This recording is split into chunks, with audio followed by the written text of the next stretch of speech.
In this village, they say if you hear music after dark, don't listen. Don't look. And never follow the dancer in white. One evening, a young man named Obinna who was a palm wine tapper drank too much, and when the bell rang at 6 p.m., he laughed. "I'm not afraid of music," he shouted. "Let her come." He sat outside with his calabash, listening. Then, the music started. Flute, drums, bells. Instead of running, Obinna stood up and walked toward the sound. He went past the trees, into the bush, deeper and deeper. The music grew louder. He was never seen again. The next morning, only his calabash was found, half full. It was a cloudy evening. The wind was strong. The sky looked angry. The villagers moved quickly, finishing their work before the sixth bell. But that day, the bell did not ring. The bellboy, Chidi, had vanished. No one saw him leave. No one heard him scream. The rope was still tied to the bell. But Chidi was gone. The villagers panicked. They didn't know what time it was. The clouds had covered the sun. Had it passed 6 p.m. already? People ran into their houses. Some cried. Some prayed. And then, music. Flute. Drums. Bells. Someone peeked out and saw her. The dancer. She was already inside the village. No longer at the edge. She was now in the square, spinning slowly, arms out, feet barely touching the ground. That night, 5 people disappeared. The chief, 2 hunters, a widow, and a baby girl. The next morning, the elders made a new rule. Even if the bell fails, you must go inside when the sky begins to dim. And since that day, no one has ever waited for the bell. For many years, the rule worked. Stay inside. Shut the windows. Don't open the door. And the music would pass. But one night, something changed. In a small mud house at the edge of the village, a mother named Ngozi sat with her 2 children. The fire was low. The 6th bell had already rung. The doors were locked. Then, they heard it. The music. Soft. Distant. Just like always. Ngozi pulled her children close. "Don't be afraid," she whispered. But this time, the music didn't pass. It got louder. Closer. And then, it entered the house.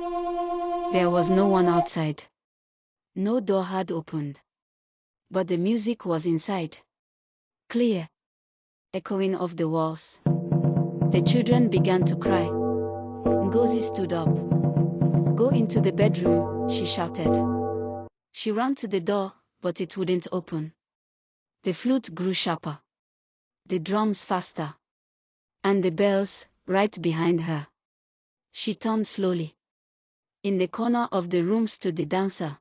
White dress. Black hair. Face still hidden. She didn't move. She just stood there. Ngozi screamed once, and then all went quiet. The next morning, the door opened by itself. The house was empty. No bodies. No blood. Only 2 tiny handprints on the wall.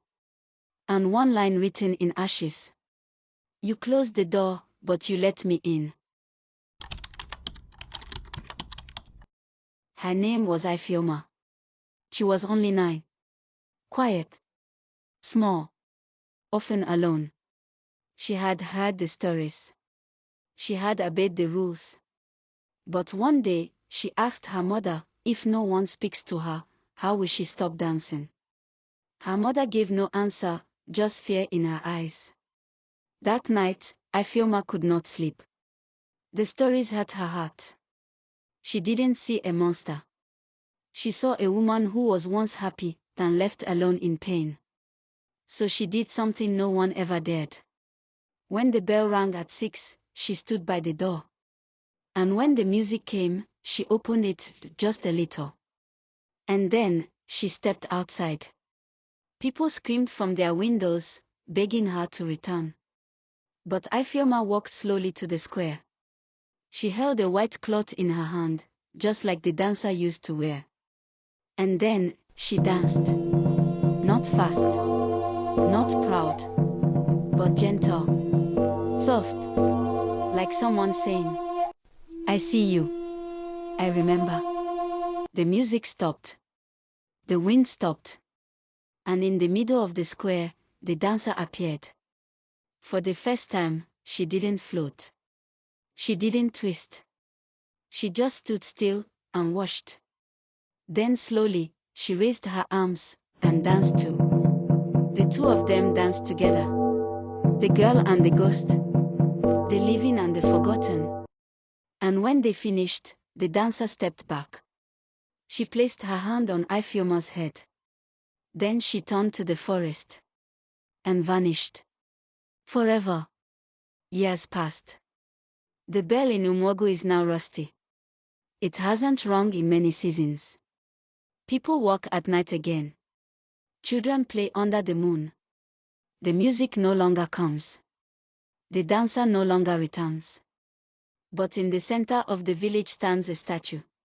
A girl in a white cloth, arms raised in dance. And below it, the elders carved a line. Pain ends not with silence. But when someone dares to listen. Umuogo still remembers. But they no longer fear. Because one child had the courage to dance back.